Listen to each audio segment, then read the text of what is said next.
Congress hears the President and his promise to all people fighting aggression. We shall send you in ever-increasing numbers ships, planes, tanks, guns. That is our purpose and our pledge. And the President's words meant action as billions of dollars worth of goods start to flow to embattled England and other allied countries. America became the arsenal of democracy, supplying supplies from the United States pouring into Britain to help crush the madman of Europe. We're in the war now, but all through 1941, we were in there on the side of democracy.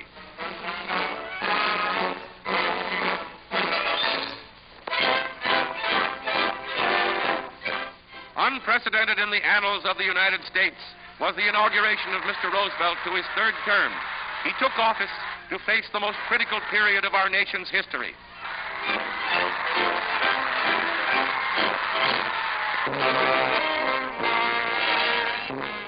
During the year up to the day we entered the war, sabotage and strikes were rife in the country.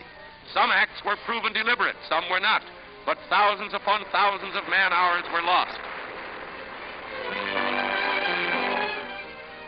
Under international law, the United States seized Axis ships in our ports.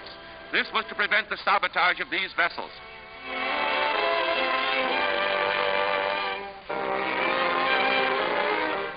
It took the war to unite our people, to unite capital and labor. Strikes flared again and again throughout the nation, accompanied by violence and bloodshed.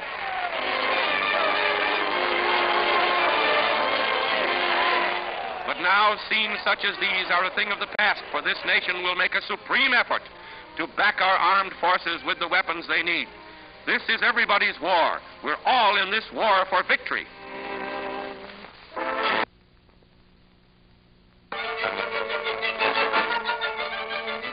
Mystery of the year is the reason back of Rudolf Hess's flight from Germany to Scotland. Did he feel the Axis couldn't win? Did he come with peace messages? All this won't be known until the war is over.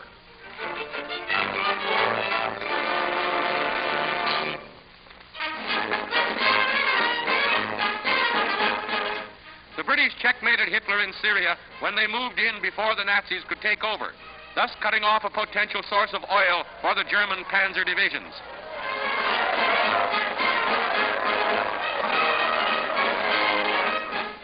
Iran, too, is the same story. The British, with this coup, control almost all of the Middle East oil supply. This is the oil that Hitler badly needed but lost. And with Russia in the way, he can't win the Caucasian oil fields.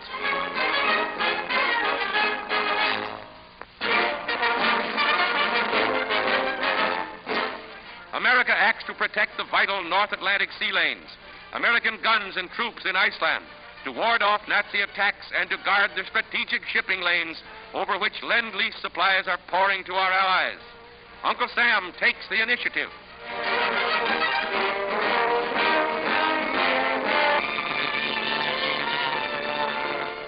An American naval casualty in the Battle of the Atlantic. The destroyer Carney, on convoy duty off Iceland, was hit by a Nazi torpedo. Its rugged construction saved the new type ship, but American sailors lost their lives.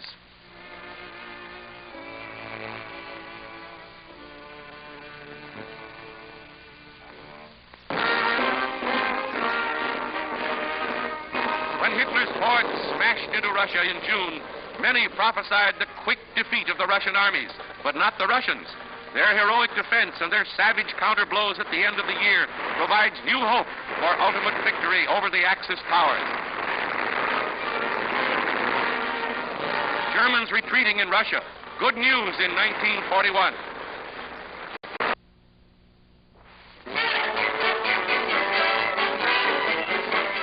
British imperial forces swept through Libya once, but were forced back after smashing Italian armies there.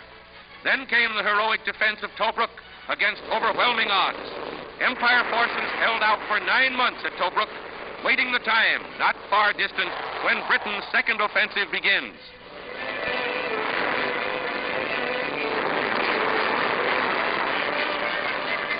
Equipped with American-made tanks and planes, British troops are waging a campaign of annihilation to wipe out the Axis armies.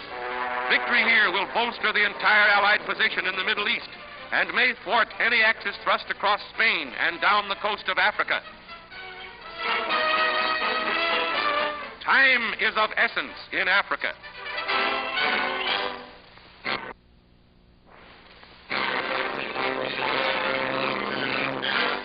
The greatest double cross in history. Jap envoys talk peace in Washington. Jap planes, without warning, bring war to America. Our great Pacific outpost in the Hawaiian Islands is ruthlessly bombed as Japan's perfidious declaration of war. Death and destruction unleashed on a nation at peace. On that fateful Sunday morning when this country was extending a friendly hand of conciliation and peace. The treacherous attacks brought death to almost 3,000 American soldiers, sailors, and civilians. Our loss in warships and planes was high, but overnight this nation was united in an all-out determination to avenge the hideous assault on American lives and property. Our battle cry is, "Remember Pearl Harbor." The President's signature speeds our total defense, energies, and resources to all-out victory. The evil mastermind of aggression is forced into the open. The world's #1 arsonist and killer declares the war on the United States, and his stooges applaud.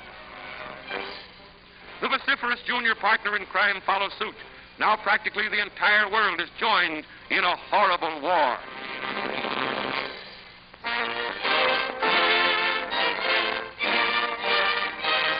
The President bought the first defense bond and set an early example for us all. Let's get behind our Army, our Navy, and our President. Fellow Americans, I ask you to demonstrate again your faith in America by joining me in investing in the new defense savings bonds and stamps. And I know that you will help.